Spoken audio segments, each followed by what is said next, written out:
টুলু মণ্ডলের শিউরির বাড়িতে আদালতের নোটিশ।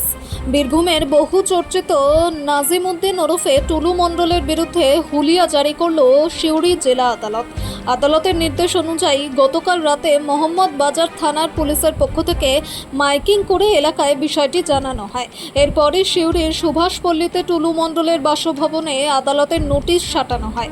নোটিশে অবিলম্বে আত্মসমর্পণের নির্দেশ দেওয়ার পাশাপাশি আগামী 14ই সেপ্টেম্বর সকাল 10:30টার মধ্যে আদালতে হাজির হতে বলা হয়েছে। পুলিশ সূত্রে জানা গিয়েছে, টুলু মণ্ডলের বিরুদ্ধে গ্রেফতারি পরোয়ানা জারি হলেও এখনও তা কার্যকর করা সম্ভব হয়নি। অভিযোগ, তিনি পুলিশের চোখ এড়িয়ে আত্মগোপন করে রয়েছেন। তাকে দ্রুত গ্রেফতার করতে তল্লাশি ও নজরদারি চালানো হচ্ছে বলে পুলিশ সূত্রে খবর।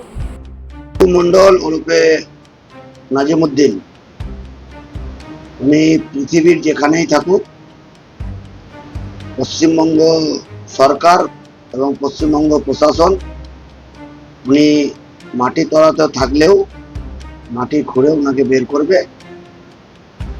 মহামান্য আদালত ডেডলাইন দিয়ে দিয়েছে, 14 সেপ্টেম্বর ওনাকে দুপুরের মধ্যে কোর্টে হাজিরা দিতে হবে।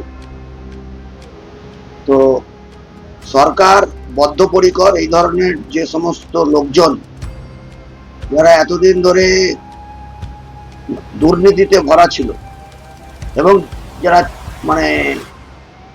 তোলাবাজি, সরকারি রাজস্ব ফাঁকি দিয়েছে, জাল ডিসিআর চালিয়েছে, আইনের শাসন প্রতিষ্ঠা হয়েছে, কোনো মতে এই ধরনের লোককে আর রেয়াত করা যাবেও না, আর এই ধরনের লোক ছাড়ও পাবে।